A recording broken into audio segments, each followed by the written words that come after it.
Welcome into the Weather Wednesday podcast here at New England Storm Center.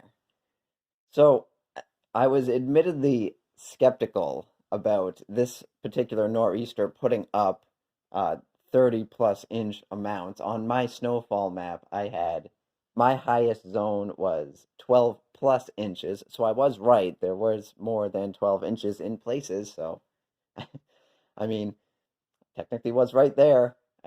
Uh, I did have an isolated 18 plus inch zone on my map, but I was skeptical about this storm putting up the monster numbers that it was eventually able to. There were a lot of things that I mentioned in a Sunday edition of Weather Wednesday that I did this past Sunday that were working against putting up big snowfall amounts.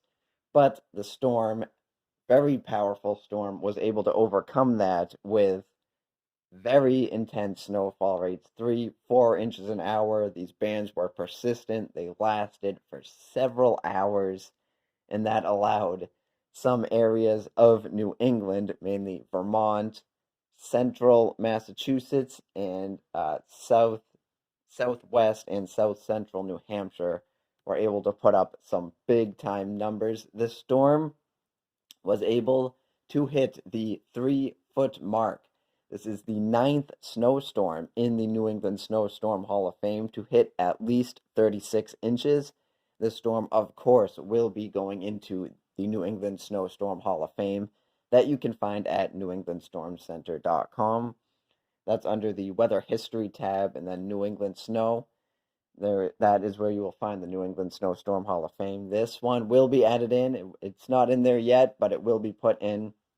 So our 3 foot amounts, we have in Vermont, Marlborough, Vermont hit 36 inches. Reedsboro was close, about 35 inches.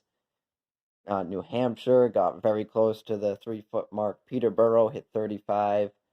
Greenville, 33 inches. Bennington, 30 inches. Massachusetts, you'll find another 3 foot mark, 36 inches in Coleraine, 35 in Rowe, Hawley, Plainfield, and Ashby, all hitting 30 plus inches. Then there was a report, the highest snowfall report from this storm is really an astonishing 43 inches. That happened over in neighboring New York. But 43 inches is the high point for this storm, with 36 inches being the high point for New England. And as I said, those snowfall rates were just so intense, and it just went on for hours and hours, and midday, afternoon. Once that, where I am in southeastern New Hampshire, it took a while for the snow to really get intense. We changed over from rain to snow at, I would say, about 8 a.m. is when it was fully snow. But it wasn't really until about noon and 12:30 p.m. that the snowfall rate really ramped up, and it stayed up for 4 or 5 hours. We were at an inch an hour for a good 5 hours. I would say 4 to 5 hours. We were definitely in 2 plus inches an hour at times for at least an hour or two. Like we went from 1 inch. I'd say we had about an inch at 11 a.m. And by early afternoon, there were just these big, big piles. Got about a foot of snow where I am. Uh, I think about just under a foot where I am. But it went from an inch to 10 inches real fast, like really fast. So with all of this, and of course it was very wet, heavy snow.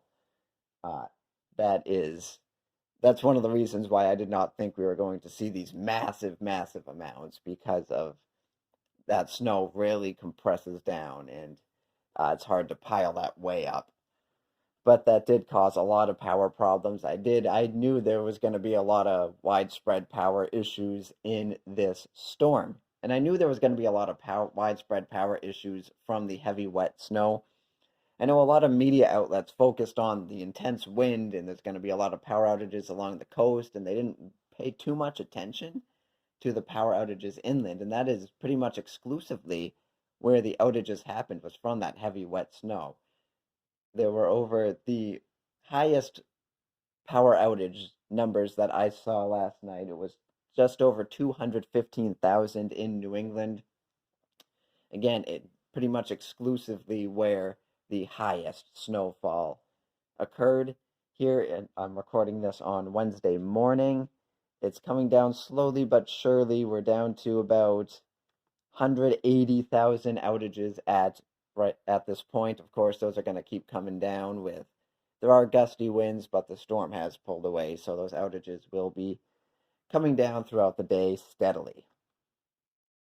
And again, the power outages were mainly caused by the heavy, wet snow. The wind wasn't quite as intense in a lot of places that it was forecast. We did see some pretty good wind gusts, but there were a lot of places that did not get quite to their forecast wind speeds, which was helpful, especially in the areas that got all that heavy, wet snow, that there wasn't that intense wind. There was a near hurricane force wind gust reported in Maine, 71 miles per hour. But overall, the winds were not quite as intense as they could have been. I guess you could say that was the bust of the storm. Again, they were strong, but uh, they definitely they could have been a lot worse. Rainfall amounts were pretty impressive too. Really, 1 to 2 inches of rain did fall across much of eastern Massachusetts and into southeastern New Hampshire, where I am again in southeastern New Hampshire. We got a good inch of rain, and it was very interesting. When you get an inch of rain and then an inch of snow on top of that, was some pretty interesting slush out there. Of course, before the really intense snowfall rates came in and we piled up to a foot. So I'm just going to jump back to the New England Snowstorm Hall of Fame. I created this a couple of years ago, and this will be the fourth storm to sit at exactly 36 inches. That is, of course, if we don't get a late report that pushes it up higher in New England.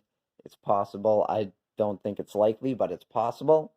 But this will be the fourth storm at exactly 36 inches. The other three were the Valentine's Day blizzard from Valentine's Day 2007, the monster blizzard of 2015 that kicked off the 2015 snow blitz from January 26th to the 27th, 2015, and what I dubbed the 50-hour storm from December 1st to the 3rd, 2019. Those again all set at 36 inches. The storm will be joining those ones. So again, this becomes the ninth 36-inch plus snowstorm in the Hall of Fame. So we might not be done with the nor'easters quite yet.